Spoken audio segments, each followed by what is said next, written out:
YouTube and Hoop fans, welcome back to another episode of the Mr. Basketball Reviews, Episode 6, Season 1, focusing on the 2020 NBA offseason. If you're new here, we're taking on the role of a GM or owner of an NBA franchise, analyzing everything from the ground up and finding ways on how these teams can stay competitive for the next season. So the last time I checked, we're at 76 subscribers now, so thank you to everyone who has shown support so far. And if you haven't already, please go ahead and like and subscribe to the channel so you can be aware when new videos come out. Leave your feedback and comments in the comment section below. And if you can take it a step further, share the video amongst others within the community or anyone else you feel might like basketball analysis. If you're a social media type of person, you can find me below, Facebook and Instagram at The Athletic Academic and Twitter at Athledemic. So episode 6 brings us to the New York Knicks. Y'all know what it is by now. Taking an overview of the team and the performance from this past season, then looking at the team itself and the head coach, franchise players, if any, and the team roster setup. Then breaking down the team financially and looking at any moves they can make this free agency or during the draft. Then a final take on what we feel their projections would be next season. Season overview for the New York Knicks. 21 wins, 45 losses, missed the playoffs for the 7th consecutive season. To add on to that, they've only made the playoffs 5 times since 2000 and hold a 9-21 playoff record since then. How did they compare against other teams this past season? They were 25th in the league, 12th in the Eastern Conference, and 5th in their division. And trust me, there's a lot to unpack here. So what impacted the Knicks from this past season? I can tell you it was a lot of things. Maybe I can't even fit them all in this video. The Knicks have been searching for a long-term fit at the point guard spot for a long time now. Maybe since the Marbury days in the mid-2000s. You had a flash in the pan with Jeremy Lin, and then Derrick Rose had the 1 year in New York. But the Knicks right now don't have a playmaker they can rely on to elevate the team. And that Julius Randle point forward experiment, not going to work. The Knicks lack leadership from the team up into the front office, but there's no news there. There's no face to the franchise since KCP and Melo left. And the lack of direction for their franchise has been a big culprit on why a lot of their draft picks and young players have not panned out. Dennis Smith Jr. and Kevin Knox went from 2 promising players to 2 players that we don't even know if they can salvage their careers right now. And playing in a market like New York, if you don't have the confidence, you're not going to last long. This has not been a franchise known for developing players. But let's jump to the roster strategy. What is this? They lost out on Zion and Ja Morant in last year's draft. KD had other plans and went to Brooklyn. And then they just signed a plethora of power forwards in Julius Randle, Bobby Portis, Taj Gibson, and Marcus Morris. I didn't get the strategy, but if you knew the strategy, put it in the comment section below. But let's look into their front office moves and strategies. The Steve Mills era is finally over. Over the years, he's been one of the faces for the frustration going on with the Knicks. But this guy right here, James Dolan, he's still here, and no one can get rid of him because he owns the team. Like, dude, you've been failing Knicks fans for years as well as the entire league. I have huge respect for Knicks fans because somehow, some way, over all the losing seasons, they still have made the Knicks the 4th most valuable sports franchise globally. And they're diehards. They don't deserve this. Like, Dolan, give up the keys, bro, please. Following up on more of the frustrations, the Knicks have had 7 head coaches since 2009, which means more added lack of leadership. Hell, leadership even signed off on that Porzingis trade, which has the potential to go down as one of the most lopsided trades in NBA history. But of course, did we expect anything different? It's the Knicks. Every year it's something new with them.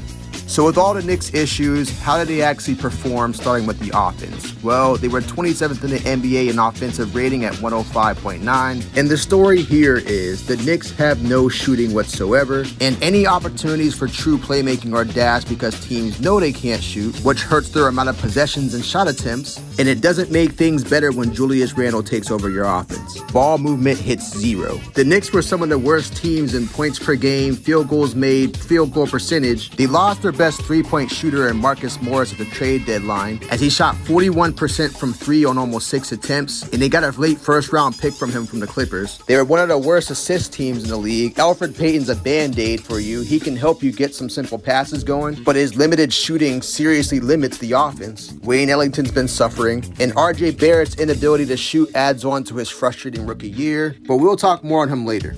So what can the Knicks do to salvage their offense? The first thing they got to do, find or develop a long-term point guard for like the 15th consecutive season. Somebody that can pass but can also create their own offense to keep the defense honest. They definitely need help on the wing and shooting. Reggie Bullock's dealt with injuries. Mo Harkless was a good addition for defense, but he can't shoot. Kevin Knox hasn't shown us anything yet. And Barrett can't shoot. Knicks also got to make their free throws. They were 23rd in the NBA in free throws made and 30th in free throw percentage. They also need to continue the development of Robinson. He's a great lob threat, but they need him to get some type of post game so the offense can continue to elevate. The Knicks need a face to the franchise. If you're going to be one of the most valuable sports teams, you got to at least get one after all these years of trying. And while you do that, you actually have to start developing your talent. But there is some hope for that we'll talk about later as well. So how did the Knicks look on defense? 23rd in the NBA in defensive rating at 112.4. When you look at their basic stats, they weren't the worst defensive team by any means, but their offensive woes killed them, especially the turnovers. And they were one of the worst teams in the league in possessions per game, which means more pressure was put on them on defense because more of their time was spent on defense. But Mitchell Robinson is perhaps the biggest reason on why they didn't tank in defense. He does a solid job protecting the paint, but he's also pretty good at switching off pick and rolls. He can guard some smaller players from time to time. And new head coach Tom Thibodeau is going to take advantage of this. So how can they continue to elevate their defense? Well, we talked about how they can reduce their turnovers, so they have to protect the ball on offense, which means better playmakers on that end. They also could benefit from another defensive anchor. Mitchell's very good, but I need someone from the wing who's going to take initiative on defense, and I'm hoping Mo Harkless can be that player. Mitchell, though, as good as he's shown his potential early on, he has opportunities to polish up his game as he still is jump happy over blocks. More patience and focus on fundamentals will do wonders for him. And also, I think the Knicks do have some players on this team that can make them competitive on defense. I think RJ has some potential, but as a team, they need accountability. They need that culture, and they can take some lessons out of the 90s Knicks teams. So while we're on the topic of defense, why don't we just talk about the new head coach, Tom Thibodeau? Well, he's not new to the league. I think he's been around the NBA since like the early 90s as an assistant. But he's been a head coach for almost a decade, carrying a .589 win percentage. He also won the 2011 NBA Coach of the Year award, where he helped the Chicago Bulls' Derrick Rose team to the best record in the NBA and also a trip to the Eastern Conference Finals. Now, we all know Tibbs for his defensive genius. He knows his opponents inside and out. He's the Bill Belichick of the NBA. But I have my concerns about the Knicks hiring him for this team. I didn't think they were ready for a hard-nosed coach like Tibbs, who continues to stand strong on his old-school philosophies and hasn't been known as the best young player development coach. He only plays a select pool of players and expects to play in the high 30s in minutes per game. But it was the assistant coaches that Thibs brought in with him that made me understand he wants to develop this team and compete at the same time. Most notably Johnny Bryant, who was a notable player development coach with the Utah Jazz. Spoiler alert. Regardless, I think this could get interesting and it may be crazy enough to work.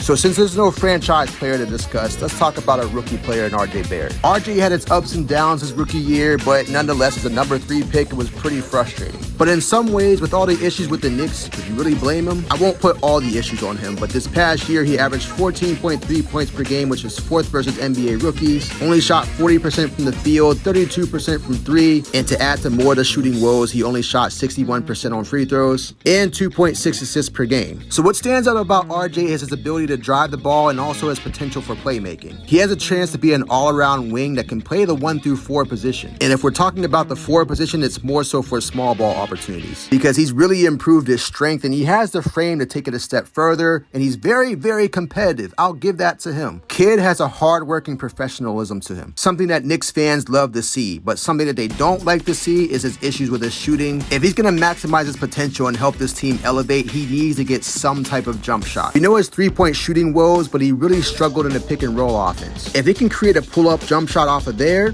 he'll be dangerous because he lacks elite athleticism and explosiveness to get past his man on a regular. So he has to continue to utilize his craftiness. And defensively, he wasn't good, but he does have potential there, as I said earlier. I think he could become a good team defender. So how does the Knicks roster look this offseason, and what moves should they look to take? My first take is Randall. I'm trying to see whatever I can get for him. I just don't see him in the long-term plans, and from an offensive standpoint, I need better. And there might be some hope because his last year of his contract in 2021-2022, he's set to make $19.8 million, but only $4 million of that is guaranteed. So teams might like that expiring offer. Bobby Portis had an off year, but he has the ability to stretch the floor from three. He shot 36% on 3 attempts. Get him the right playmaker, he might have some value. Defensively, I could use Mo Harkless from a backup standpoint. He is an unrestricted free agent, but I might have something to work with. Alonzo Trier was a sad story. Going undrafted, he turned a lot of heads in his rookie year, but ever since then, his minutes have been stagnated. And now he got waived for Theo Pinson. So yeah, he's not coming back. Damian Dotson is another player I didn't know too much on, and I did some research and watched some film. He too was a player that I like, but I think he's going to be the odd man out, and they're going to go with Brazdeikis.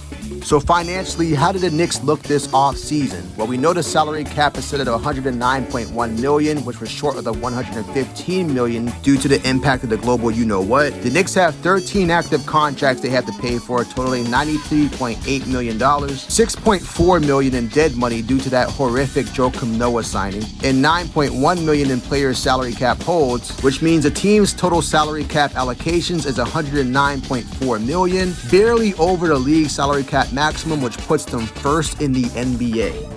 Now let's talk about the other side of the finances, the luxury tax report. The league luxury tax threshold was set at $132.6 million.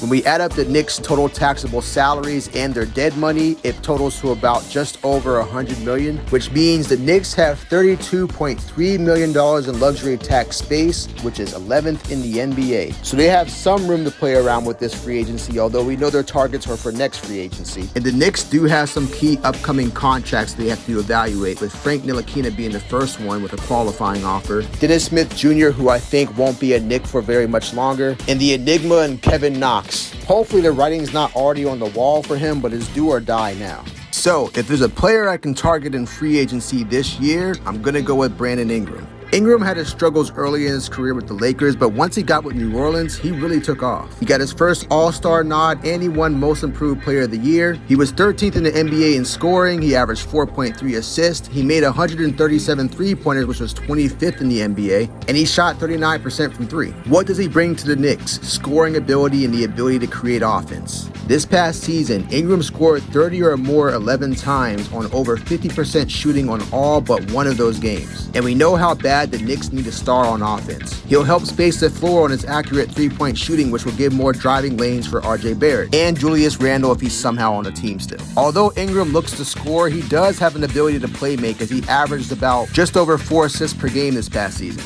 Now the areas of opportunity, his defense. He is not a great defender by any means. He has length, but he's also very, very lean, and sometimes the effort's not always there. At times, I looked at his decision making because he can have the tunnel vision problem sometimes, and it looked like he was trying to compete with Zion and who was going to be the focal point of the offense. And with all the great areas that Ingram has built his game on, it is yet to be seen, is he a leader that can be relied on? And that may be the issue the Knicks need the most help on. Since he's a restricted free agent, it'll be hard to see New Orleans pass up on him after what they gave up in an Anthony Davis trade, but I would make a run for him with the max contract. But if I can't get Ingram, another player that I would target at the forward position, I'd be bringing back home Danilo Gallinari. The former lottery pick from the Knicks back in 2009 has jumped around the league a little bit, but as the league started to transition to a focus on shooting, his value raised as well as his production. This past year with OKC, he averaged 18.7 points per game on 40.5% three-point shooting on 7 attempts a game,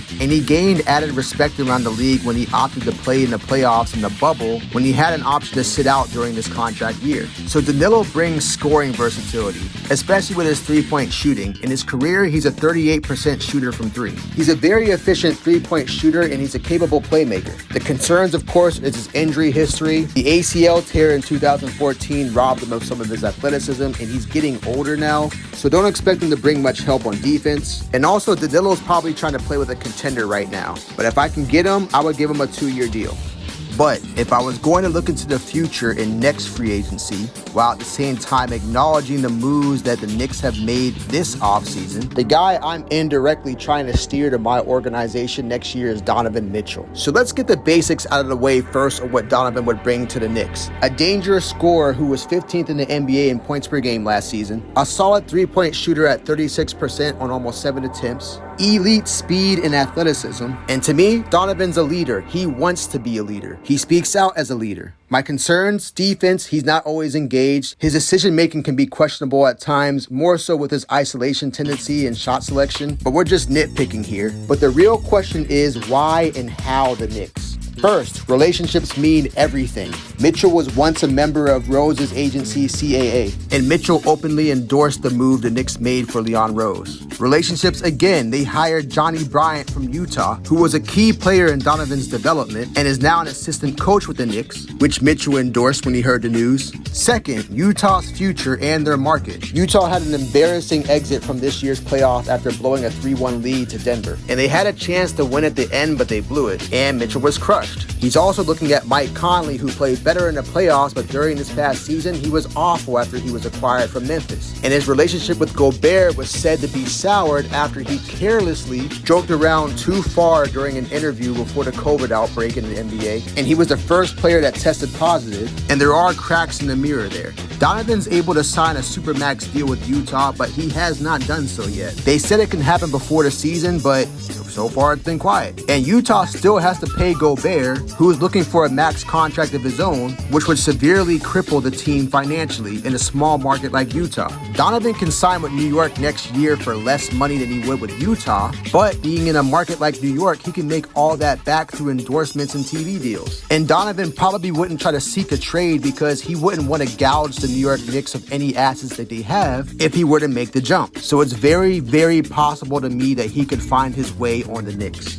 So how do the Knicks look in this upcoming draft? They have 3 picks, the number 8 pick, the 27th pick, and also a second round pick, which is the 38th pick. In my late first round pick, if I were to select somebody, it would be backup point guard Trey Jones if he's available. He gives me consistency in defense, and if he can develop his 3-point shot, that's going to be a steal. But for my lottery pick, Tyrese Halliburton could be a consolation prize. LaMelo Ball is the favorite pick amongst everybody because of his potential and marketability, but they would have to trade up certain assets and picks to get him. But one player that could be available that I think would be very good for the Knicks is Killian Hayes. So who is Killian Hayes? An 18-year-old prospect out of France that has made a name for himself as one of the best prospects out of Europe after playing in Germany. This past year, the 3 leagues he played in Europe, he averaged almost 13 points per game, 32% three-point shooting, 90% from free throw, and 5 assists. Killian reminds me a lot about D'Angelo Russell, a patient, smooth player that can change up his speed. He's a very solid passer with vision. He loves to run in transition. His bread and butter seems to be solid pick and roll play, which would help the Knicks a lot.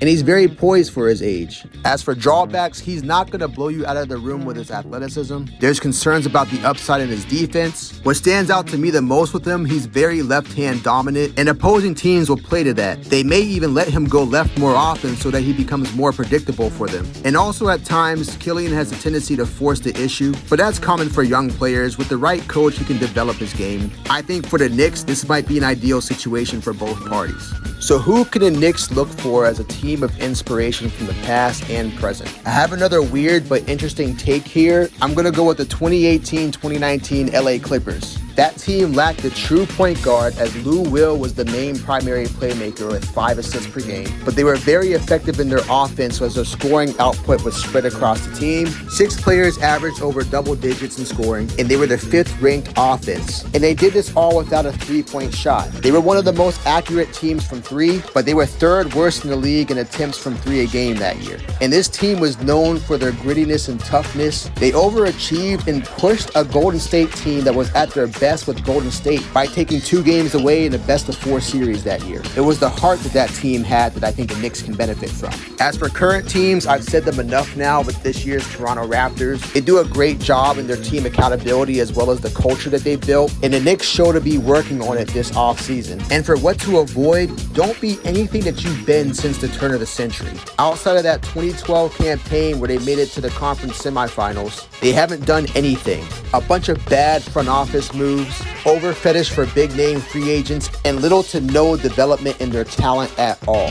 So my season outlook for the Knicks next season, they're building a good foundation, but to me, this is a foundational year where they're trying to assess what they have. I think Thibs will make them more competitive, but I got them 27 wins, 55 losses. In regards to how they'll compare to other teams, I have them 21st in the league, 10th in the Eastern Conference, and 5th in the Atlantic Division, missing the playoffs for the 8th consecutive year. But hopefully, if all goes according to plan, hopefully the Knicks can make it back to the playoffs long term, as the NBA has been waiting for them to come back to the party. Well, that will do it for episode 6 of the Mr. Basketball Review starring the New York Knicks. If you haven't yet, go ahead and like and subscribe to the channel. New videos are on the way. Leave your thoughts and comments in the comment section below, and continue to share amongst others in the basketball community. You can also find me on social media, Facebook and Instagram at The Athletic Academic, and Twitter at Athledemic. Thank you for watching. Thank you for your support. This is Athletic Academics, and I'll see you next time.